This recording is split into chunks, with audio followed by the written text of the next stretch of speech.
5, 4, 3, 2, 1. Hello, everybody. I'm Dear Myrtle, your friend in genealogy, and welcome to the Scotland Genealogy Study Group. Claire Brisson-Banks is our moderator. Well, I'm kind of the opinionated moderator. She's our mentor. And on the panel today, we have Audrey Collins from the National Archives. Give us a wave. And she's in London. We have Billy Wallace, who's in Glasgow. I almost did a street view of where you live, Billy. I'm going to do that next time. Here's Claire, our gal there in the middle part of the U.S. And, of course, Dave Robeson, affectionately known as David Robeson. And he's in New England. Hilary Gadsby, our gal in Wales. Wow, what an international lineup we've got. Then we have John Laws, not in Edinburgh, Scotland. I love it. And, of course, Cousin Russ to pull in your comments from the community.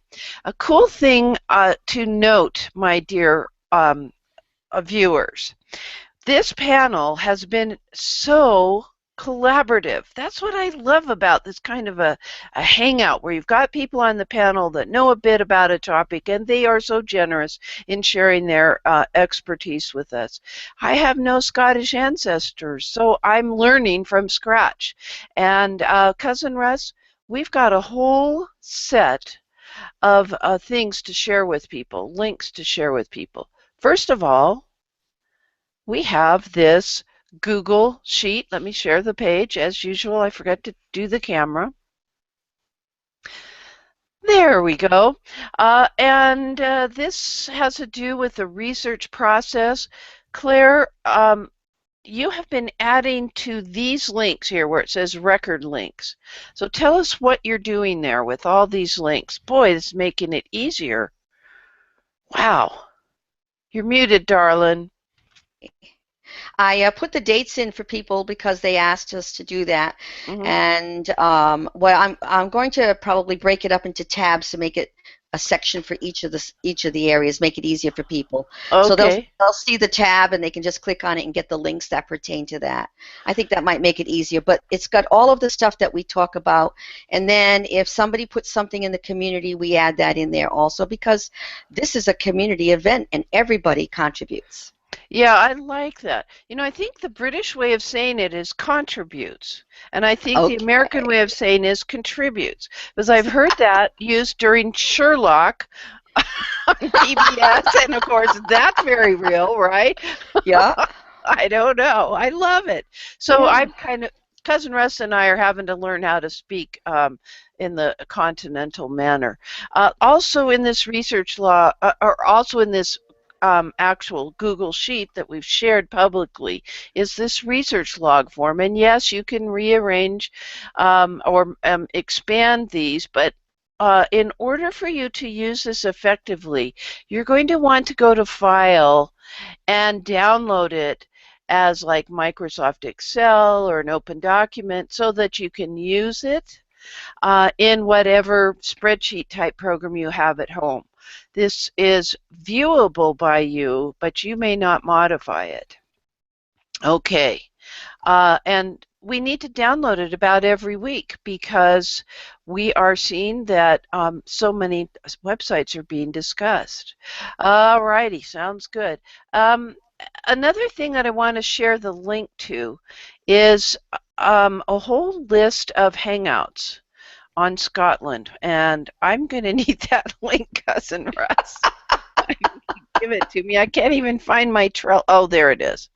What we did. There it is. Okay. Yeah, here's the Scotland Genealogy Study Group playlist over on YouTube. Now, you really want to watch these Hangouts here, the archive ones here at Dear Myrtle's group over on Google+, because that's where all the comments accrue. But let's say that you want to review, you just want to hear these and watch them and kind of absorb it that way and take notes. The playlist, I've organized this so they're in order by the date that they were recorded. I added a little 2 to 3 line synopsis of what we may have discussed that session. and it will play from one to the next to the next. So it's good. I mean, why listen to classical music or country western? Put this on and see what filters in through the brain. So thanks, Cousin Russ, for sharing that. Um, so what are we doing today? Something about Uh, national we're gonna, insurance? yeah, we're gonna wrap. Billy was wonderful. He went and found a little bit more on that National Insurance Act, and I thought we could just open up with that before we go into the clearances. Okay, Billy, thank you for sharing these. Tell us a little bit about this first website. Yeah, the first website up is an accurate transcription of the full National Insurance Act of 1911, its implementation, who's responsible for what, how it affects the different parts of the UK. Oh my, Uh, yes. it also helps explain the transition of the transition from the poorhouses to the state welfare system that we Oh, have even okay. today.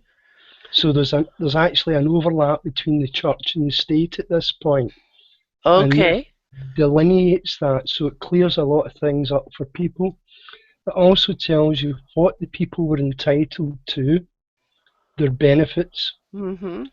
how they were administered, who administered them, Mm-hmm. what they were responsible for, and it goes right through the whole act with diagrams on the page. It is quite a heavy read, but if you come across a certificate, you don't fully understand it. If you dip into that website, you'll get the full explanation of it. It's a dip in tool rather than a read from beginning to end. Okay. It's a big reference point. So Yep, here's the plan of the new health insurance. So and this was for the public's view of it. yep, Mental health, regional hospital boards, local health authorities, and the executive councils, and how does it affect the family? So yep. very good. You have another website? Yep, the I, second one is just, it's a plain speaking man's version Okay. explaining what is national insurance, how you qualify for it, what you get from it, and the background to it. Now, you'll see old money mentioned there, like 3D threepence Oh and so my. on. Uh, if you There is old money converters on the web.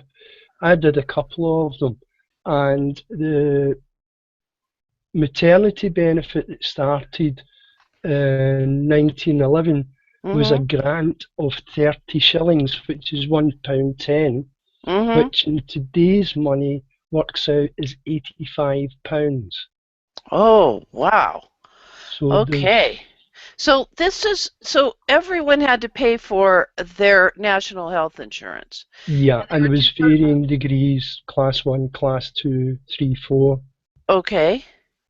And for instance, I wouldn't need the coverage for maternity at 60 some odd years of age, so I might pay a different rate than somebody who's in the childbearing years and Yeah, anticipating having children. Okay, and that makes once sense.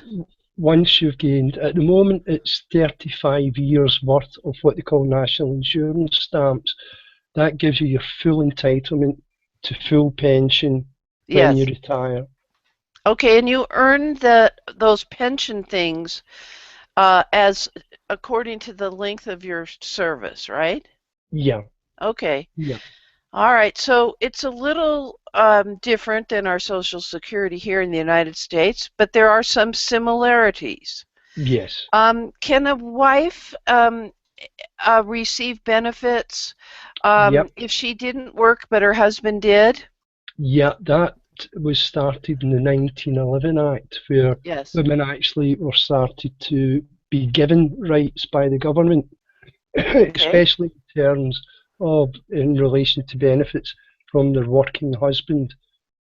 Okay, and that's something that, for instance, in my case, Mr. Mert earned more money during his working years, and so it benefits me to apply for Social Security through him than through my own working.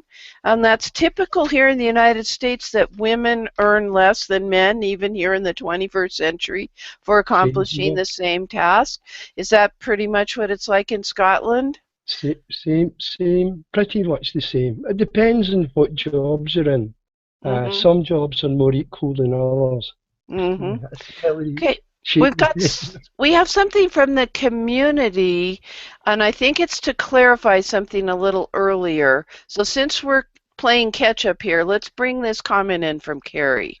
Carrie says, when we talked about death registers, I did not understand that women were most likely be indexed by their maiden name versus married name. No wonder I did not get many hits when I searched. At least this is what I am finding.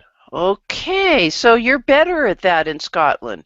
Is that my impression? Is that fair, John Laws, to say that as women pass away, they are being indexed by their maiden name? Interesting. Nope. We've got a no from Hillary. Hillary, tell us what you're seeing. In the indexes, certainly in England, and I suspect Scotland work on the same basis. People are indexed under their current name in the indexes. The name they had when they passed away. That's what we're seeing in our Social Security death index here. In Scotland, it is different. Okay, go ahead. Yeah. Scottish women are indexed under both their current married name and their maiden name, and possibly by any married names in the middle. So it's one of the things that makes your female ancestors a bit easier to find. My great-grandmother was called Janet Brown, for goodness sake, but I had no trouble finding her death because she was also indexed under Janet Souter, which was her maiden name. So you just have to find a match. So it actually helps. Even if it was a Brown and Smith or Brown and Brown, it still does help because you've got a double check. Yes, I like that. So you can triangulate. Yeah, that's excellent. Okay, thank you, Carrie, for bringing up that point. Very interesting. And that's interesting, Audrey, to hear that that is as late in time or as current as this time period as your grandmother. It's not like we're talking about a great-great-great-grandmother. Oh no, and it's a thing in Scotland generally. I mean, it's come up before that Scottish women never really lose their maiden names. They're still recorded in a way that you don't get in England. I have a relative. Her name is Lizzie Maxwell. She's 95, give or take. She has been Lizzie Maxwell since 1930 something, or 1940 odd. But she is still known among our family as Lizzie Allison because that was her maiden name. And she's not the only one. Well, sounds like that would make it easier. Cousin Russ, you wanted to say something there. Yeah, I have a question. Now, what does the record say? You've used the word index, but what if I look at a record that I find from an index, what am I going to see on that record? I remember that. Yeah, we've seen that on a lot of the death certificates. I mean, sometimes you'll get, for example, Janet Brown, or something like Janet Souter, married to John Brown, and if she had previous husbands, they would be listed on there as well. So, I'm not sure if all. At least some of them. No, let me try to be more specific. If it's indexed, I'm thinking about how we index here. Okay, so that's where I'm coming from. If the record has the 3 married names, then I would expect it to be indexed in those 3 married names. If it's indexed with all the names in the middle, what does the record say? All 3 of the married names? Yeah, you'd find all the names on the record itself. Okay, that's exactly what I wanted to. There you go. Okay, thanks. Right. Okay, so Claire, I think we've cleared the deck, so we can talk about clearances now. All right. That's okay. That's not a problem. Okay, we have a number of different links that together Billy and I found, and so this first one here is a little bit of a history behind it. I just put it in the chat there for you. Okay, and I will pull it up. Go ahead and talk to us about this concept of the clearances. That sounds a little upsetting. It is, and I think it would be better if you bring up the website and so I don't get emotionally involved in it. Oh, okay. A very, very sad how time. emotion You know, can... I think all nations have a sad point in their time of their beginning. I know the United States it's with the Indians, and I think with this one it's with the Scottish. So if we bring up the Okay. website, I think that would be helpful. By George, I think we've got it. All right, so this here is just by the Scottish History Society, and it gives a brief account of the events, and it brings it down into the years, which is very helpful to help people, because you know when it's all about time and place when you're doing research, you need to know the point in time you're doing your research in, and so this brings it in. There's a brief account of the actual clearances, and it just gives you an idea of what happened at a point in time. So let me clarify the place. When it says the Scottish Highlands, now we discussed this once and I've already forgotten because it was way at the beginning. Are these physically hilly areas or mountainous areas? Yes, they are, and we do have a clan map which may help, and we can bring that up after you review this. Okay, sounds like a plan. So this will help you. It's all the areas up in the high part of the country. Okay. So then this tells you what they did and the years that they did it. 1780 to 1825 is this is where they actually took away the land from the people. All right, so one of them was a punishment because the landowners had taken up the Jacobite cause. So that was a different religious organization? Which one? The Jacobites. Well, that was part of the... Go ahead, Billy. The Jacobite clearances was the Scottish Rebellion. Right. Okay. And they were trying to reinstate Bonnie Prince Charlie at that time. So it was political, not religious. Right, political. Yeah. Okay, got it. All right. Shows you what I don't understand. Thank you for clarifying that. That's okay. So then it just goes in and just gives you this is what they're doing. They're going from farming to sheep herding. That's what they're trying to do. Okay, so they also wanted sheep rather than black cattle. Is black cattle... are those like cows or steers? Okay, cows. John's shaking his head yes. John? Regarding the change in the agriculture, yes. What it was the landlords had a minimum rent from their tenant farmers because it was small croft farms. Oh. And they weren't very productive financially for the landowner, and it was actually more profitable for the landowner to throw the tenants off the land and flood the land with sheep. And that's what happened. Okay, so the flooding that I just read about was putting sheep there, not flooding the land, and they're not doing rice paddies where you flood the land. No, they're removing the people and using that land just for sheep because it was more profitable. And so they literally cleared the land. That's where the word clearances is coming from. Oh, man, okay. Thank you. I was wondering why the term clearances, but that just made it. Yeah. Me. Okay. The light bulb went off or on. Okay. So then we have this 1780 through 1825 and Sutherland. Okay. And so that Sutherland is the area where the clans were. Yes. And we will show you a clan map, and maybe if you want to bring that up first. Okay. Let me get the map. There's a clan map. Billy sent me one, but this one I think was a little bit clearer to see. So, but I will put both in. And you want to bring it up. You can bring this up to quite a bit of increase the size with your percentages up in there. Okay. So that you can see all of the different. You'll see the names right there. There's your Sutherland. See the Sutherland? Okay, right there. Okay. So that's the area they're talking about. So if you can toggle between the two, then that will help That'll help you as you go through this. So that's the area they first started in. All right, let me close this so we can get it's the Dornick Firth? Okay. No, right above that, the Sutherlands there. Yeah. That's that whole area. Okay. And that's where the Clan Sutherland was. All right. And these rivers flow to the southeast, it looks like, into this area of the Dornick Firth? Right. Okay, got it. All right. So we're in the area, the Sutherland. And what happened there? Well, this is where they started to clear the land first. Okay.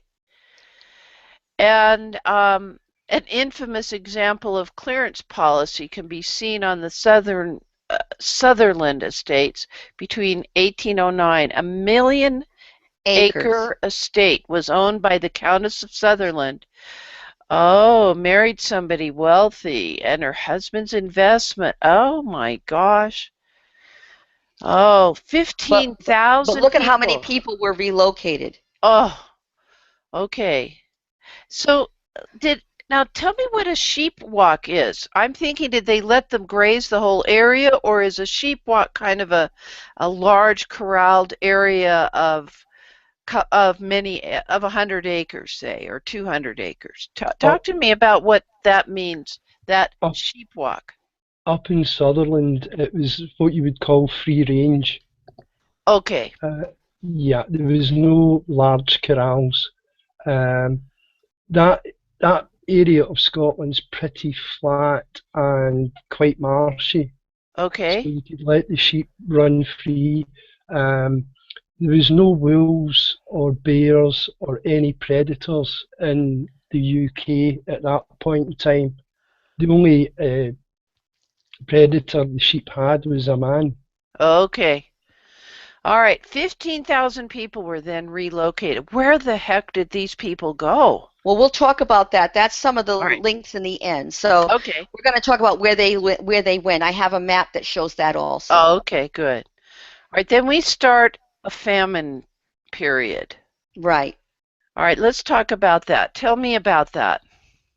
Well, it tells you about how after they started doing the first section, then they were hoping that they would be able to go to new areas and get new employment. But as it turned out, that didn't work out so well, and they were trying to have them become fishermen and produce kelp. Right, and they didn't like that too much. I mean, it's like telling somebody that was doing gardening and doing, crafting, they're going to go work in a factory or something. They're going to do something totally different. Yeah, it's not in their tradition. They don't have a proclivity for being able to do it. It's very disorienting too, socially. Right, so if you look down there, it says that the Highland landowners were bankrupt, and they some saw it as a crisis for opportunity to reorganize the estates. So, some historians have identified this as the second wave of clearances, where the landowners were dismayed by the whole thing. Everything fell apart. So part of this had to do with the fact that soldiers were coming back from the Napoleonic War. So you had people out of work, there was an economic depression, and they had to do something, so they decided to get rid of people. There was also a huge crop failure at this point in time with the potatoes. Potato famine, yeah. Potato famine. Yeah, I think in Ireland. I think that people tend to think of the potato famine as only occurring in Ireland, but it not only affected Scotland. I know from my German research that those spores were airborne and went as far as Germany. So there were German ancestors of mine that were affected by a potato famine that rot the potatoes. It's a blight. Very interesting. So you had two things happen that was the push factor, and so we had three. We had the soldiers coming back, we had the landowners trying to reorganize, and then we also had the crop failure. Okay. Yeah, it's also worth saying that places like Scotland and Ireland, which were economically not that great compared with England to start with, they had a disproportionately high number of people who were in the army anyway. You joined the army because there was no work at home. Yeah. And then when you came out of the army, there was still no work at home. Yeah. So you added to the what we now call the unemployment problem. And the potato famine is very rightly is associated with Ireland, because at the time the population of Ireland was absolutely huge and was much more dependent on the potato. It was just as bad for people in Scotland, but there were fewer of them. So it Ireland seemed, gets all the publicity. yeah, so it seemed like the impact was smaller in Scotland, but it's only because the population was less. It was still just as bad for every individual it affected, but if you look at the population of the UK, the British Isles, the population of England and Wales and Scotland gradually over time goes up. You look at the population of Ireland in the 19th century and it plummets. Yes. So it's very, very different. So that's why the potato Excellent. famine was massive in Ireland. It was bad in Scotland, but it was even worse in Ireland. Okay. So then we get to this, I think of it as our post-Civil War time period. There's a big jump between 1855 and then what happened started happening in 1886. So tell us about that. Okay, well, if you look at it, it said that they tried to stabilize after the 1855, and then there was some, favorable market conditions, rising prices, and so there was a little bit of prosperity that came, that happened, but it ended abruptly, it said, in the winter when a general agricultural depression began to take a bite, and terrible storms that battered the region. It tells you exactly what happened there. That's interesting, because one of the push factors for my Palatine Germans, Conrad Weiser, was the fact that their winter was so harsh, and they'd had crop failures for a number of years, but then that winter, it was so cold, they said the birds froze in flight, that it was just a devastating cold. All right, so now we got the Crofters' War, which I've never heard of. So let's talk about that. Well, the Crofters were the people that were raising the crops. Okay. And so they were very upset at being kicked out, and so they tried to have a protest and resistance. It says it right there. This time, Crofter protest and resistance spread across the region. Yes. And so, and parts of Western Southern were hit particularly hard. So, yes. Then you add that they got support from the city, the urban part of Scotland. Yes. And so you get, again, politics steps in and that. Yeah, I love it. So there was legislation. Boy, they did a lot in 1911, didn't they? Because we started off with 1911, didn't we? Yes. Okay. So it was really a difficult time. And I think putting it in a global perspective, in this time period, we're moving from strictly agricultural to having part of the population be put into industry. We became industrialized, and it looks like this is what's happening too, but the politics is pushing this lower class out as undesirables. Is that a good summary? That's a good summary. There's one more site that might be helpful here. If you can leave that particular site. This is one that Billy sent to us. Okay. And this is done by ScottishHistory.com. Okay. Which you might want to use your thing to blow that up. I will. Yep. Okay, and this also brings in a little more explanation, because that other one was like a brief summary. Yes. So this actually goes into a little bit more of the actual things that happened. Who, what, when, where, and why. And lots of times you need to know the who, what, where, and why. Just like when we look at documents, why was that document created? What brought that about? It helps us to understand, what was going on and what caused this more. So this will help us, those who are learning. Well, I have an ancestor that was affected in 1760 or whatever. What did they go through? So it helps us to get the story behind the actual person, what happened. Okay, and so we're seeing this in the context, a whole timeline down the left side of this website, and I'm going to sneeze. I can just tell. I am having great allergies. It's been going on for weeks, but I digress. Just a moment. Take your time. I muted myself. That was good. Okay, so we get to this part where the highland's unstable, and then it talks more then specifically about the clearances there and what Right, and this happened. one actually goes into more of the different areas. So you see you have the McLeans and the Campbells Yeah, and all that. And when you go look at that map that I showed you, if you click on that map, you'll see, if you the could just map. spend, Oh, yeah, back to up the the map. Yeah, clan map. Okay, if you go and you move that around, you'll see there's the Mackenzies, there's the Frasers. yeah. Those are the different places that were affected by all of this. Okay. So All right. if do I have this right? What you're telling me, if we have Scottish ancestors, that's a good page to figure out what the push factor was. Is that Yes. what I get? Right. Yeah, Yeah, you've got three or four things going on, and it's helpful to know that's happening, so that way people will understand, well, why did my ancestor come here at this particular point in time? So would one ancestor come at that time, or would Oh, the whole family. the whole family? That was the point that I wanted to make. Is that sometimes, at least some of the research, and I don't have, my people have been around the colonies for years, so I don't have, but when I've done research, I see one person come in and then they write home and bring everybody else. But what you're saying, for these events in Scotland, the push factor sent the whole family.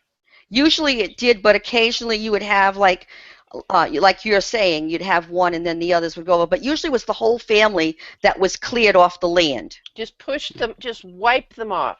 Right. Totally yeah, cleared the land, and the sheep moved in.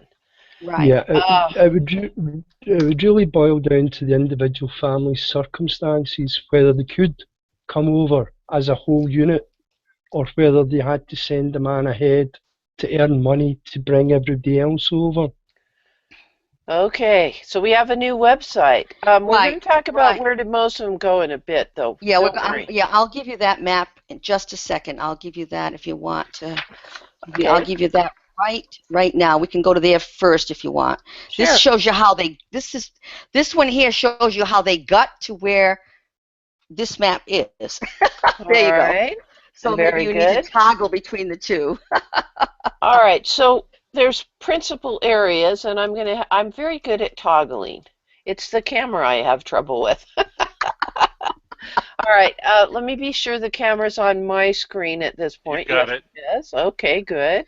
So these are the areas that they were actually being sent to. So it tells you if you read South that section. Africa? That Wow. that sounds like the question you asked, Dave. Yeah, he asked a question in our private chat here inside the Hangout. Where did they go? Yep. On the point of where did they go, that also ties into the reasons of why they left. If it was, for example, Australia, New Zealand, Canada, and America were used as transportation punishments. And then on top of that, you've got the clearances, the famine, and the military rejection. You know, when Scotland lost the wars, people were banished as well. I find this little bit of information very sad, that there is no general register for the mass emigration. But passenger ships records, which would be like at the port of arrival, are useful. So they didn't have an immigration. Who embarked? Who left? No, but there are a number of records that we will talk about towards the end of this. So we're setting the stage and letting people see the causes, the push factors, where did they go, how did they go, and then we'll talk about how you find them. Okay? Okay, there's all kinds of cool things. I want to click around, but I'll be good. So we're back to this website. So now this here actually shows you some of the ways they actually left. I think if you click on some of those links, the clearances, Okay. it gives you immigration down there. See it down there, different ones. Okay. And there was the first thing was the Colonial Fund. If you want to go and click on that one. The Colonial Fund. Okay. Okay, so this tells you all about that. So they thought that they would help people to move from the colonies of Canada, USA, all those. This is how they assisted them. So they figured it was easier to pay to get them out, pay for their passage, than to have to continue to take care of these poor. Correct. And if you look down there, there's the assistance. Entire families are together. So that helps Russ understand that they didn't just sit one, they did the family. All right, but they weren't going to take elderly grandmother whose health is failing because one of the criteria was being able-bodied and of good character and not exceeding a certain age and not a big family. Correct. And then it goes through and it tells you, what they paid for that family. Oh, if I were older, I'd have to pay more. Okay. Now, who paid this? Was it the local parish or did the family pay it? No, it said it up the top. It was from subscriptions from the British public. It's right up there. So the British public, we're saying, is really people of means who wanted to, it wasn't like their compatriots in England. Right. It's interesting if you look at the very bottom part underneath there. It says by the end of 1852, the Society sent 3,000 immigrants from the Scottish Highlands to Australia, of whom 2,000 were from Skye, and Skye's population fell. And look at how far. So they lost all those people. Wow. Okay. Then there was immigrant ships. So the next one is the immigrant ships. You see that? Yes. Okay, so then this is some of the ships that went. Okay, so, all right. This is one of the ships. The Inverness Courier informed people about life in the colonies. Schedules for ships were also published. So, did you have a choice of going to like Australia or not, or go to a different? Could you pick your destination? Don't know that one. I'm not sure. It would depend on who was sponsoring you.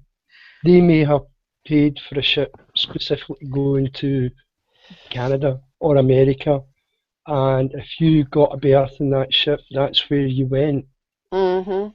Unless you paid your own fare in total, then you had free choice. It's there, so they can get an idea of what life was like, how that happened, what the life on the ship was like, and things like that. We don't need to do that today, but it just gives you an idea that it's there. All right. Well, now let me talk with you about something that Betty Lou's bringing in. Russ, can you read that? Sure. Betty Lou says, so the clearances affected the area north of Glasgow. Yep. Okay, and that's where the Highlands were. Yeah, it's the Highlands. This is the they're called the Highland clearances. So it was the clearances of the Highlands. But it did affect Glasgow as well, because it did affect that's some of where Glasgow. an awful lot of people went there. Yeah, a lot of people went into Glasgow, so they didn't have to go anywhere else. Yeah. So my Highland ancestors in Glasgow, later on, they came in and they undercut the local Glasgow people because they were desperate and they'd do anything for very little pay. And then not much later after that, my even poorer, more destitute Irish ancestors arrived and undercut the Highlanders. Yes. Okay. This was a horrible time period. I want to put this in perspective, and I know that Hillary just gave us a link to Electric Scotland, but I don't have it yet. It's not coming up in my chat. There is a little TV show little tiny TV show link that Billy shared with us about, it's just 5 minutes long. It's worth watching it. It does go into a little bit of explaining it in not graphic, but drawn out details. Yes. How they went about it. It's very well done. It's only a 5-minute video. Yeah. But it gives you a clue as to what the people went through. Okay. And all right, I'm hearing the video talking to me right now, so I'm going to turn it off and just leave it as a link that you all shared. And Cousin Russ, I know, is putting this in the community. I did see Hillary put something up, but it's not coming up in my chat. I put it there. Okay, that's this one. Okay. So let me get it then. Oh, is that the Electric Scotland? That's the clan map that I... Yeah, I've already got that. That's good. Okay. That's the map showing the district. Okay, where are we to... Oh, I wanted to put this into perspective. From an American genealogy researcher point of view. And that's the next link that I have. Oh, okay. There you go. All right. Okay, so we have this fabulous resource that has been written. It's a book, and this is actually available for free. The Gutenberg Scottish Highlanders in America project. Okay. Right, and if you go click on that. All right. Prior to the place of 1783, so we were the United States. Screen share. Oh, that would help. I'm sorry. You just don't need to have me looking at my other screen, do you? You need the actual screen. Imagine that. Okay. So here we are, it's a Project Gutenberg ebook of a historical account of the settlements of the Scottish Highlands. It was published in 2008, but it is available for anyone at no cost with no restrictions. How very kind. And so it tells you some of the where they settled in America. It goes through. It actually has actual list of people, various places. It's a very good book. And as I tried to do more research as to what was actually going on, it's really, really helpful. I like this chapter on the Scotch-Irish because that's a confusing phrase to people. I know that's not our point today since we're talking about the clearances, but it has to do with the Protestant in Ireland, as I recall. Right. Different causes that led to the emigration. The Darien scheme, which was some sort of a scheme. Highlanders that went to North Carolina, the ones that went to Georgia. Here's the New York group. The settlement in the Mohawk Valley, that's in New York. Prince Edward Island, which I knew about, in Nova Scotia. And the first Highland regiments in America during the French and Indian War. Yes, hostility towards America. We're aware of that. Yeah, see, even though they were being brought to America at a time when we were fighting for our right to be in this, in the Civil Wars and stuff, different independence, different places, they were still loyal to the British government, which was really strange. But there's a lot of comments about that. Okay. But this is an excellent resource for people to begin. If they want to find out more about, if they have real ancestors from South Carolina, this would be very, very, very helpful for them. You know what's also helpful? I clicked so I could look at the Highlanders in South Carolina. And this just looks like a whole heck of a lot of text, folks. But look at the footnotes and the references that this gentleman has used when compiling this. So excellent work here. So we're really looking at somebody's thesis. Right, and it's an excellent work, and it's referred to all over the place. I mean, it's an actual physical book, but they've made it available because it's got such a large amount of information. How generous. I appreciate that. Cousin Rush, you have something from the community. I do. This came in a while ago, and where did it go? Oh, wait a minute. I can read it. Go ahead. I can't find it. It disappeared on me. All right, it's on our screen. Barbara says, I'm proud to tell you that the chief of the Grants, her family, built Grant Town on Spey to help provide a place for the displaced Grant clansmen to move. Not many clan chiefs did this. My people moved to America in 1773 to 1774. Wow, so they were right there just before the outbreak of the American Revolution. Thank you very Okay. much, Barbara. Some of my Highland ancestors were Grants. So I can only hope they benefited. You know, that way of bringing people over um, has I have Mormon pioneer ancestors that didn't have enough money on their own to come from England. They were in the Staffordshire area, my Player family, and there was a fund set up by the LDS Church called the Perpetual Immigration Fund. And what you did was you would receive funds, meet the boat at Liverpool. The whole entire boat was basically Mormons. You got off the boat at New Orleans, came up the Mississippi on riverboat, and as you worked, you paid back that money so the next group could come. And so what Barbara was describing was something with the Grant clan. That's just one type of scheme where some provided space, um, or some provided funds on the receiving end. Interesting. Okay, Yes, I say I gave you another link. and I've got it. Scottish immigration. I will do There my is a, share I screen. brought in a little tiny bit about the Scotch Irish because it's important. Thank you. I mean, even though it still affects the people here in the United So States. who were the Scotch Irish as opposed to the Highland Scots? Okay, so it just tells you in here, it explains about those individuals and how they were, nearly half of all the Scots came from Ulster in Northern Ireland, where their parents and grandparents had colonized. So these were the ones that were sent to Ireland to take over Ireland on behalf of the British government. Correct. And they ousted the landgraves who were there. Yeah, that was that rough thing. Okay, so they were really Scottish, but they had been Irish lived in Ireland for several generations. Right. Okay, got it. Billy's coming back. He's in here twice.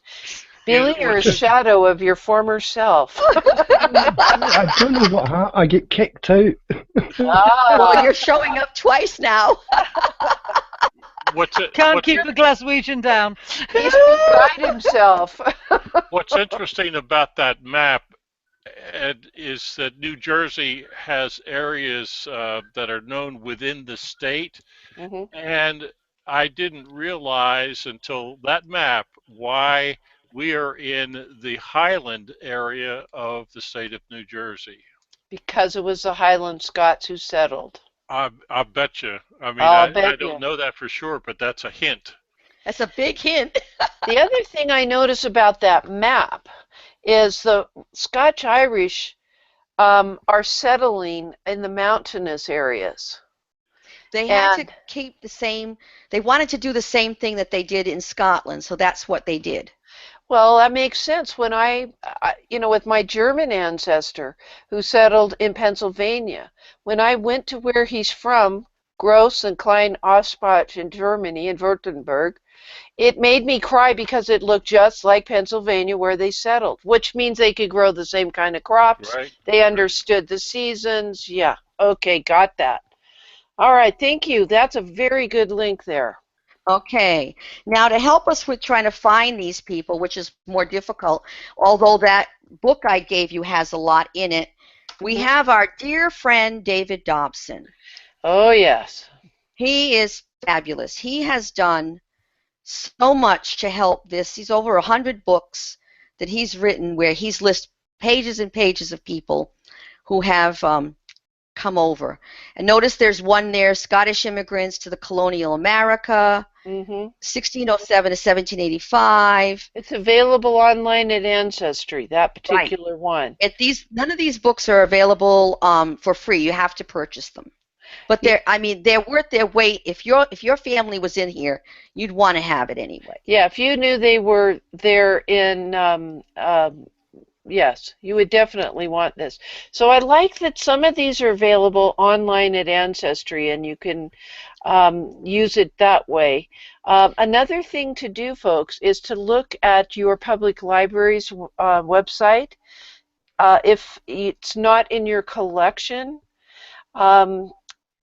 and you want to peruse it, you might see if it's available on interlibrary loan through another library. Check worldcat.org, WORLDCAT for catalog. That's Right. on what we're seeing now is on Family Search, right? Yeah, this is the Family Search Wiki, Yeah. which we totally support and appreciate the efforts of all those who have added information in there over time and keeping it up to date. So And he's the he is. author of note regarding American colonies that were settled by Scottish folks. Right. Now, there may be somebody that will handle the ones for Australia and South America and all the other places. This is But our U.S. guy. this is the U.S. guy, and he's done a tremendous amount of work. Maybe Billy or John or even Hillary might be aware of someone else that's done a lot to help with people who settled in Australia. Or, but this person here has gone to David has done a lot on this area. Look at this. American Vital Records from the Gentleman's Magazine, 1731 to 1868. So he went through that series. Right. And that's a great series, the Gentleman's Magazine. I think Yeah. Audrey could tell us about that. What was the was it Go ahead, the Audrey. Playboy of its era or what? I'm curious. It was a magazine that was produced. I mean, it went well into the 19th century, but its heyday was really the 18th century and the early 19th. And it was it had all sorts of things in it. There was general reading, interesting articles for gentle people, basically who had time on their hands and who could sit about and read. But it also had lots and lots of sort of birth, death, and marriage information in there before you had registration. This. And now she's locking up for me. Right. Oh no. Oh. That means that her Dropbox is updating or something. That's right, like something that. like that. But the Gentleman's Magazine, really, it was gentlemen, meaning those individuals who were of having money and not were the working class, like a high society. Yes. And things like that. And so they would say that this person in high society married this other individual, and they would also have a list of individuals from high society. And in this case, David went through the list where they would put information about individuals that were involved. Are you back, Audrey? Yep. You locked up for a bit. Disable your email and your Dropbox, because that can sometimes compromise your bandwidth. Right. But we got that. We managed to discuss the Gentleman's Magazine. And David Robinson, are you saying you're expecting to find information on your ancestors in the Gentleman's Magazine? Well, I don't know if maybe it was a gentleman farmer. I'm not sure, but all of this is very exhilarating for me, because I thought I had no way in the world to discover where my fifth great-grandfather was, what his name was to begin with. But I know lots about my fourth great-grandfather, but all I have is the stories from public member trees, which I wouldn't trust as far as I could throw them. And digging into this is going to help me a lot. He's allegedly Scots-Irish, which, and my fourth was born in Virginia. And that little map you showed with the blue and red dots, yes, that lets the hair on the back of my neck stand up, because I've not had anything that points me in that direction. So everybody, thank you very much. All This right. is great. I did a quick Google search of the Gentleman's Magazine, so you may find information in Dobson, but if you want to look at the actual magazine, it's on Ancestry. Yep. A lot of it's on Ancestry. Yes, and so they have from 1731 to 1868. I'm not sure how many of each year. But here's the link, so let me give you that, because apparently this is a big deal. It is a big deal. Okay. The last link that I gave you is for today's class is all about, when you're going through all these Scottish records, you're going to have problems sometimes with the language because of Gaelic. And this is a Scots Gaelic dictionary into English, which will help people to be able to find, if they find a word, well, what does that mean? This will help tremendously. And I know Hillary posted something in a blog today, and she may want to give us that link. That would be really nice, to her blog, which also talks about tracing their language over time. And so I think the two kind of work together, and it was really nice of Hillary to do that just in time for our class today.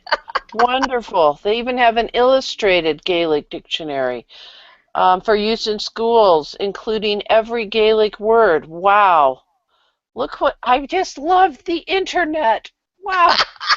Okay, Hillary, we need your blog post. I could probably Yeah. go to Feedly and get it.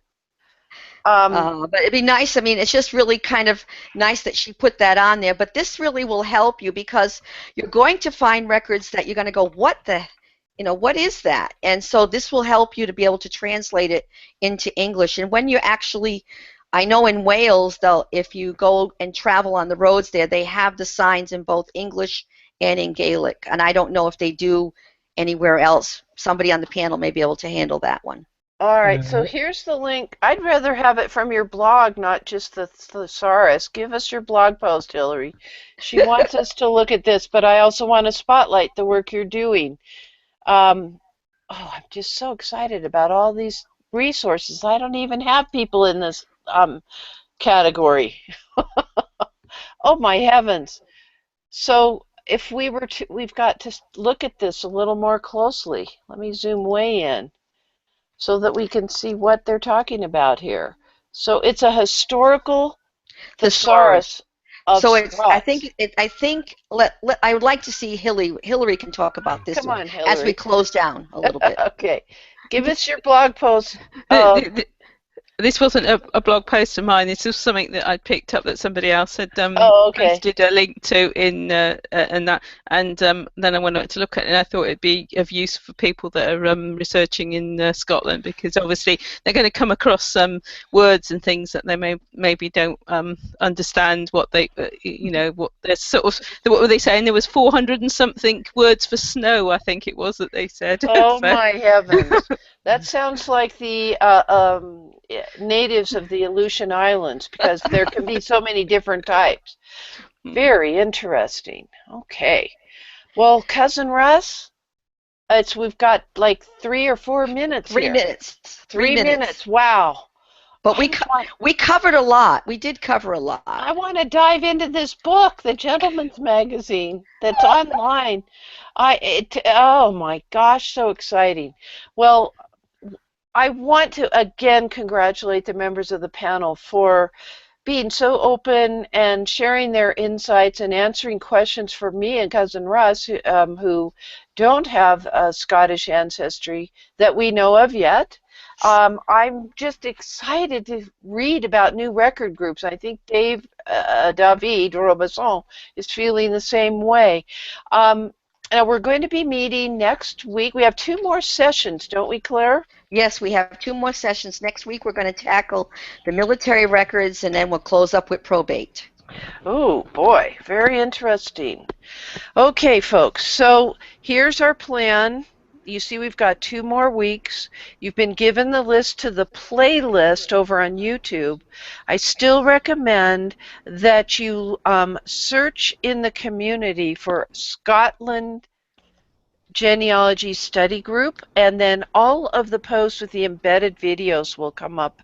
And there you'll get the context of all the other comments that have been going on as well. They'll also be in the study group list on the left-hand, the study group category, and they'll be at the top of the list because it's sorted by date.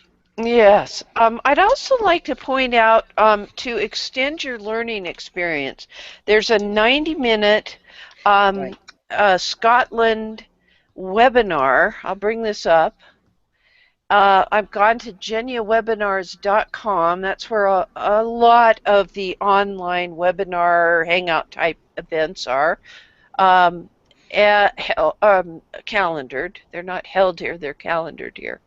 But if you go to the calendar tab and you scroll down, there's this Scottish Genealogy Research webinar by Christine Woodcock. And when you go there, it's a little, I don't quite like this part of Google Hangouts. You've got to copy and paste. to get there. I will show you how to do it. And Christine explains, she's one of the Rockstar Genealogists this year, that it's a 90-minute webinar. These are her topics. She's going to talk about all those things in 90 minutes.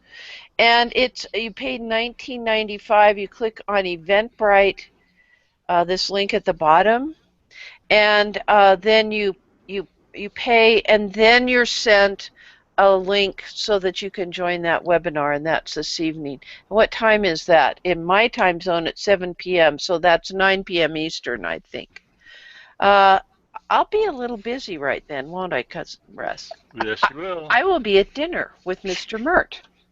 And I understand that you and my very distant cousin will be doing family search indexing tonight. Yay. We committed to do one a month, and we're going to do it. We're going to do it. Thank you, Cousin Russ, for bringing the comments in and being sure that all these links got posted out for the community. Thank you, Claire, for bringing these things to our attention, and Audrey, Billy, Hillary, John, for your input. Valuable information.